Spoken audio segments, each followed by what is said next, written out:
Chi l'ha detto che i bambini di oggi non vogliono rivivere le stesse tradizioni dei loro genitori e dei loro nonni? A Vittorio Veneto, così come in molte altre zone del nord Italia, i piccoli si aspettano di ricevere i doni di Natale già il 6 dicembre da San Nicolò, invece che il 24 dal più consumistico Babbo Natale. Un'usanza però tutta vittoriese è quella di tirare i bandot la sera del 5 dicembre. Scopriamo di cosa si tratta. I bandot sono delle latte vecchie che vengono attaccate l'una con l'altra con un fil di ferro e trainate per le strade per chiamare, per fare rumore e quindi chiamare San Nicolò, che deve arrivare questa notte a portare i suoi regali ai bambini che si sono comportati bene.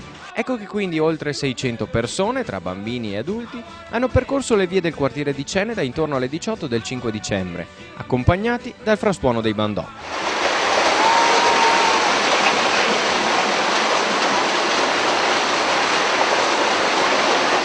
Cosa state facendo con tutti questi barattoli questa sera? Stiamo tirando i bandati. E cosa sono i bandot? Delle scatole. Quando è che arriverà San Nicolò? Stasera. E cosa vorresti che ti portasse San Nicolò? Non lo so. Cosa sono i bandot? Una cosa per svegliare San Nicolò. Secondo voi vi porterà tanti regali San Nicolò o no?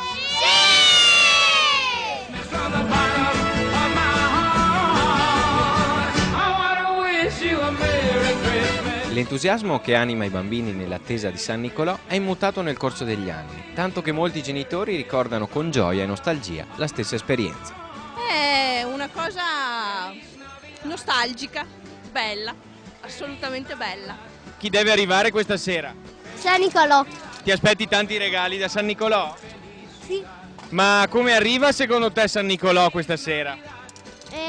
Con la slitta e anche con l'asinello. La storia di San Nicolò o San Nicola risale al IV secolo. Era il vescovo di Mira, una città della Licia, provincia dell'impero bizantino che corrisponde all'attuale Anatolia in Turchia. Da giovane, cresciuto in un ambiente di fede cristiana, perse prematuramente i genitori a causa della peste. Divenne così erede di un ricco patrimonio che impiegò per aiutare i bisognosi. Divenne successivamente vescovo di Mira per acclamazione del popolo. Qui Nicola si occupò del bene dei suoi concittadini, ottenne dei rifornimenti durante una grave carestia e ottenne la riduzione delle imposte dall'imperatore.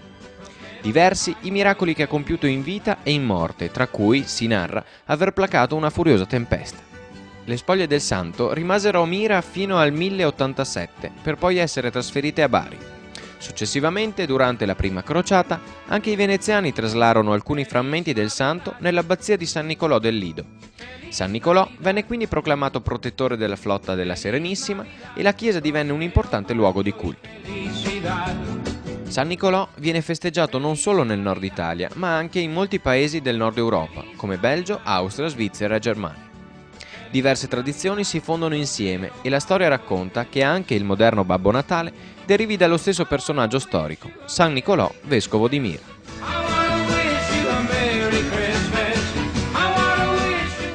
Torniamo dunque all'attesa per San Nicolò. Oltre ai bandot preparati nei giorni precedenti mettendo insieme lattine e vecchie scatole, i bambini preparano un bicchiere di vino per il santo e un po' di fieno per l'asinello che lo accompagna, nella speranza, la mattina successiva, di trovare qualche pacco regalo. Ma come arriva San Nicolò questa sera a casa tua? Con l'asino? Hai fatto il bravo quest'anno? Sì.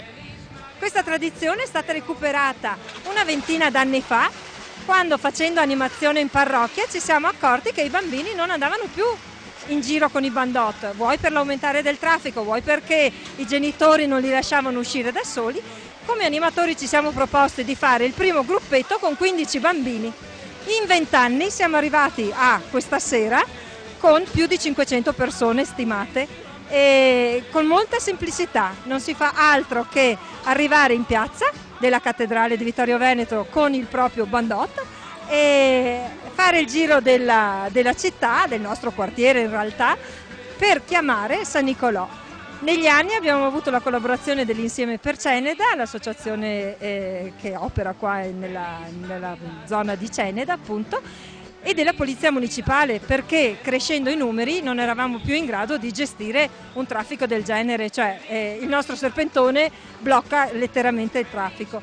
C'è stata questa collaborazione fin da subito da parte della Polizia Municipale e quindi la tradizione rimane e adesso si va tutti a casa buoni buoni ad aspettare San Nicolò.